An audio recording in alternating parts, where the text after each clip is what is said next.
क्योंकि वो हर किसी के लिए हमेशा सोचता रहता था।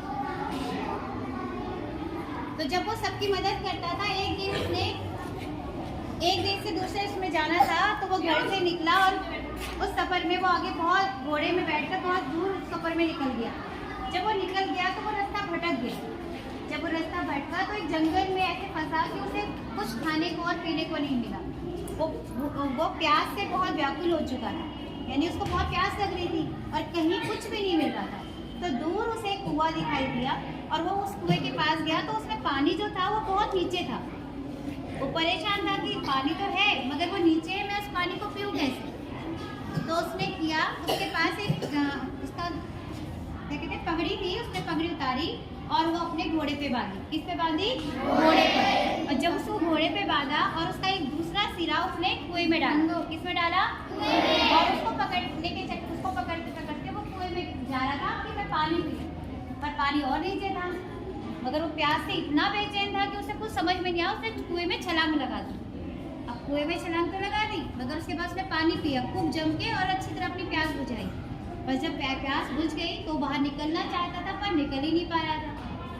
अब उसका जो घोड़ा था वो बहुत बेचैन हो गया क्योंकि मालिक को नहीं देखा, तो वो भी घबरा गया। वो जोर जोर से हिनहिनाने लगा। अब वो जो था वो आवाज़ लगा रहा था, मुझे बचाओ मुझे बताओ, मगर जंगल में था तो कोई उसकी आवाज़ भी नहीं सुन रहा था। और घोड़ा भी हिनहिनाने में लगा था बहुत तेजी से। इतने में एक साधु था जो उस जंगल से निकल रहा था। उसने देखा कि घोड़ा तो बहुत तेज से हिनहिना रहा है, क्यों, ऐसा क्या है इसके पास जो ये परेशान हो रहा है। तो उसने देखा तो उसे थोड़ी देर में ही बहुत जल्दी समझ में आ गया कि कुछ चीज़ ऐसी है जो कुएं में है, क्योंकि उस जो उसका सापा था वो उसमें लटका रखा था।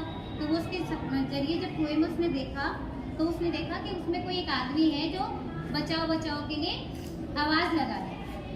तो जो साधु था उसके पास भी एक गमछा था, उसने उस गमछे को उससे बांधा और नीचे को डाला और इस तरह से खींचा घोड़े ने और फिर उसकी जान बचा, यानी उसको एक नया जन्म दे दिया।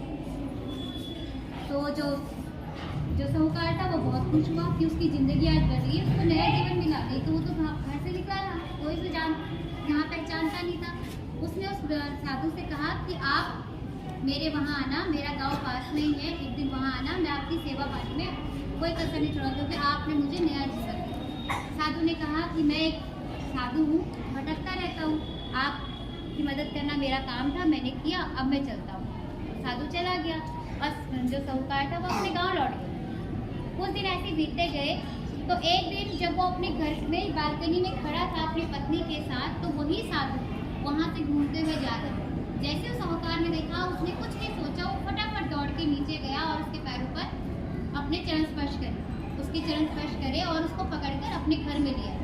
जब उस साहूकार की पत्नी ने ये देखा तो उसे बहुत गुस्सा आया कि रोड में चलता हुआ कोई भी साधु मिला और इन्होंने उसको पकड़ लिया और ऐसे लेके आ रहे जैसे पता नहीं क्या मिल गया। तो वो नाराज हुई, उसने कहा ऐसे क्यों कर रहे हो। तो उन्होंने उसकी बात को अनसुना कर दिया और उसको घर बिठाया, उनके अच्छी तरह पैर धोए, उनके कपड़े चेंज करवाए, उनका खाने के लिए सब कुछ रखा। तो इतने में जो साहूकार का बेटा था वो आया। जब वो आया उसने पिता से कुछ कहना चाहा पर पिता ने उसकी बात भी अनसुनी कर दी। तो वो भी गुस्सा हो गया, पिता ऐसा क्या है जो पिता ने आज मेरी बात सुना नहीं। वो भी गुस्सा हो गया। इतने में उनका एक दोस्त जो बहुत जिद्दी था वो आया और उसने साहूकार से बोला कि हमें कहीं जाना है, आप चलो। तो साहूकार ने उसकी बात भी नहीं सुनी, वो भी नाराज हो गया। इस तरह से जितने भी नौकर चाकर थे सबने ये चीज़ें देखी, सब नाराज हो गए और सबने एक तरकीब सोची कि किसी तरह साधु को घर से भगाना चाहिए। पर साधु को भगाए कैसे? साहूकार तो एक मिनट भी छोड़ नहीं रहा था, उसकी सेवा पानी में दिन रात लगा हुआ था। तो इस तरह से जब साहूकार को आभास हुआ कि ये सब मिलकर से भगाना चाहते हैं तो उसने एक कमरे में गया और उन सबको बुलाया। क्या करा?